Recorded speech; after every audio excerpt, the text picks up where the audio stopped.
Halo guys, selamat datang kembali di YouTube channel aku, Yolanda Sela Edukasi Bersama.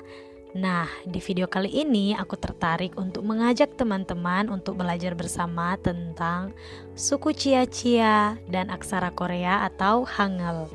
Ayo kita belajar bersama. Indonesia adalah negara kepulauan yang memiliki ribuan pulau, suku, bahasa, dan adat istiadat. Keanekaragaman ini menjadi khasana kekayaan tanah air yang tidak tertandingi. Salah satunya suku Chia-Chia. Suku Chia-Chia mendiami wilayah Bau-Bau, Kepulauan Buton, Provinsi Sulawesi Tenggara. Berjarak 20 km dari Buton, suku ini bermukim. Lebih dari 80.000 jiwa suku Chia-Chia mendiami wilayah tersebut. Pemandangan tidak biasa terlihat dalam kehidupan sehari-hari suku Chia-Chia. Nyata di tempat ini, semua warga kampung mulai dari anak-anak sampai dewasa sudah piawai menulis dengan huruf-huruf Korea yang disebut dengan Hangul. Hangul digunakan untuk menulis sehari-hari suku Chia-Chia. Penulisan Hangul ini pun juga digunakan untuk fasilitas-fasilitas umum, seperti pelang sekolah atau nama jalan. Selain ditulisi dengan aksara Hangul, juga ditulis resmi dalam versi bahasa Indonesia dengan aksara Latin. Hampir semua orang suku Chia-Chia menggunakan Hangul untuk berkomunikasi secara tertulis di antara mereka. Namun, bahasa keseharian mereka tetap menggunakan bahasa asli suku Chia-Chia. Menurut masyarakat sekitar, suku Chia-Chia pun memiliki banyak etnis, di antaranya Chia-Chia Laporo, sebuah etnis suku yang notabene banyak bertempat di wilayah-wilayah pegunungan. Namun, entah dengan alasan apa, sejak dahulu sampai di tahun 2008, etnis tersebut memiliki satu kekurangan, yakni tidak punya sistem penulisan atau aksara yang bisa mengabadikan pelafalan bahasa mereka sendiri. Awal mula suku Chia-Chia mengenal Hangul adalah pada awal 2000-an. Ketika itu MZ Amirul Tamim yang menjabat sebagai wali kota Bau-Bau tergugah ketika mendengar Wakil Presiden Yusuf Kala mengatakan bahwa bahasa daerah di Indonesia terancam punah. Lantas Amirul teringat kepada suku Chia-Chia. Penutur bahasa Buton Selatan sejenis bahasa tutur Austronesia namun tidak memiliki sistem aksara sendiri. Karena bahasa ini merupakan bahasa lisan yang tidak mempunyai sistem penulisan. Salah satu penyebabnya karena penutur bahasa minoritas ini tidak memiliki sistem penulisan yang bisa mengabadikan pelafalan bahasa mereka sendiri. Sehingga pengaruh bahasa mayoritas bisa menggerus pemakaian bahasa kaum minoritas itu. Dari fenomena inilah kemudian pemerintah kota Bau-Bau berupaya mencari aksara yang cocok dengan bahasa Chia-Chia agar bisa didokumentasikan sehingga mereka memiliki konsonan aksara sebagai pelengkap pengabadian bahasa mereka agar tidak hilang di telan zaman. Awalnya dipertimbangkan untuk menggunakan aksara Arab seperti halnya bahasa Wolio, bahasa mayoritas di Buton. Namun, bunyi konsonan bahasa Chia-Chia tidak semuanya bisa ditulis dengan huruf Arab. Di tahun 2008, Kota Bau-Bau menggelar Simposium Internasional Penaskahan Nusantara dengan menghadirkan para delegasi-delegasi internasional. Salah satunya delegasi dari Korea Selatan yaitu Profesor Chun Tae-hyun. Setelah mendengar bahasa dan pemaparan dari delegasi Korea Selatan, kami bersama Pak Wali Kota mencoba berkomunikasi dengan Prof. Chun terkait masalah aksara suku Chia-Chia, kata tokoh masyarakat Chia-Chia Laporo, Abidin. Bak Gayung bersambut, Prof. Chun yang notabene bisa berbahasa Indonesia itu tertarik dan langsung membuka diskusi khusus terkait itu. Palu diketok dan Prof. Chun mau membantu masyarakat Chia-Chia. Abidin ditunjuk sebagai perwakilan masyarakat Chia-Chia yang diinstruksikan langsung oleh Wali Kota Bau-Bau untuk mengerjakan proyek aksara itu. Abidin lantas mengajak Prof. Chun bersama delegasinya untuk berkunjung ke masyarakat Chia-Chia yang bertempat di Kampung Karya Baru yang berjarak kurang lebih 18 km dari pusat gelaran simposium di Kota Bau-Bau.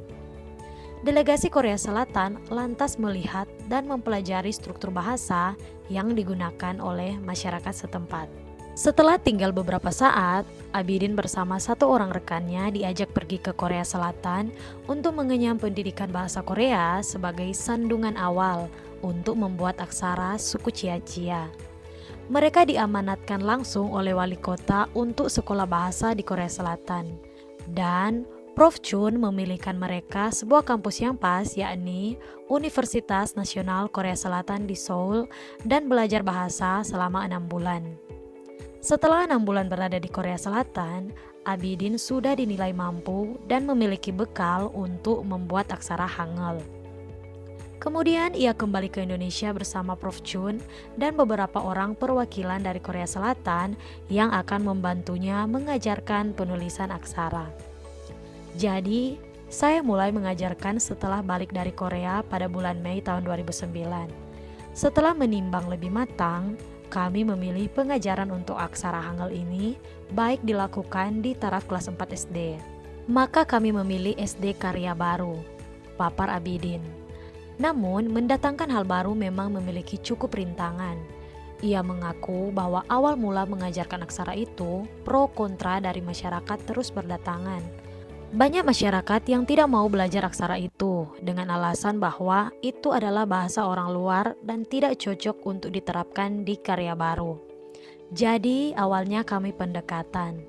Banyak yang mengira bahwa penggunaan aksara itu sebagai perusakan budaya. Tapi setelah kami sosialisasikan lebih jauh, akhirnya warga berangsur-angsur menerima hingga saat ini. Papar Abidin.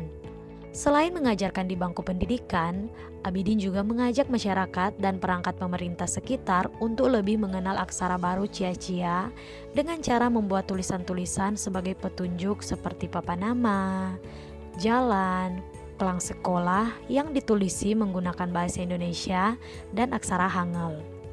Abidin pun meluruskan kembali bahwa informasi yang beredar luas bahwa masyarakat Cia-Cia menggunakan bahasa Korea sebagai bahasa percakapan. Ia menegaskan tidak. Penggunaan hanya sebatas aksara untuk bahasa percakapan tetap menggunakan bahasa Cia-Cia. Jadi, yang kami gunakan hanya untuk penulisan aksara saja, bukan bahasa percakapannya.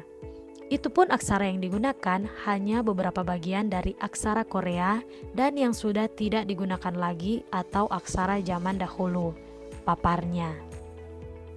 Pemerintah Kota Bau-Bau kemudian bekerja sama dengan Hunmin Jeongeum Research Institute untuk menyusun bahan ajar kurikulum muatan lokal mengenai bahasa Cia-Cia dengan huruf Korea. Huruf ini mulai dipelajari dari tingkat SD hingga SMA. Sejak saat itulah nama Cia-Cia populer di Korea, Jepang, bahkan sampai ke Inggris dan Amerika.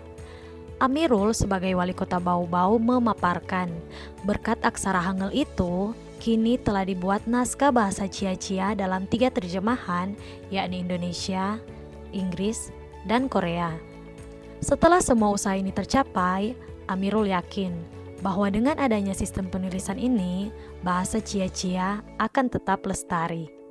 Dan yang juga lebih menggembirakan adalah setelah menguasai huruf-huruf Korea tersebut, beberapa siswa, guru, masyarakat Cia-Cia, serta pemerintah kota Bau-Bau pernah diundang langsung ke Korea. Mereka mendemonstrasikan kemampuan untuk menulis huruf Hangul untuk bahasa Cia-Cia. Amirul memaparkan bahwa bahkan kemudian beberapa guru dari Korea didatangkan langsung ke Bau-Bau untuk mengajarkan huruf Hangul. Satu hal yang perlu diingat bahwa pengadopsian Hangul sebagai aksara tidak membuat eksistensi aksara Latin hilang dalam kehidupan suku ini. Keduanya digunakan secara berdampingan. Aksara Latin digunakan dalam penulisan bahasa Indonesia sebagai bahasa nasional, sementara Hangul digunakan dalam penulisan bahasa Cia-Cia sebagai bahasa daerah yang menjadi muatan lokal pada kurikulum pendidikan. Nah, dari kisah ini kita bisa mempelajari bahwa budaya adalah sesuatu yang dinamis. Perubahannya dipengaruhi perkembangan zaman dan penerapannya disesuaikan dengan kebutuhan masyarakat. Tetapi, perubahan tidak lantas membuat budaya asli terkikis begitu saja. melainkan membuat budaya asli menjadi lebih diminati oleh orang banyak. Oke guys, itulah kita telah belajar bersama tentang suku Cia-Cia yang menggunakan aksara Hangul dalam mengimplementasikan bahasa Cia-Cia.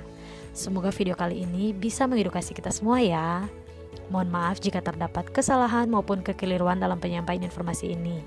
Silakan teman-teman kirimkan kritik maupun saran melalui kolom komentar. Thank you for watching and see you on the next video.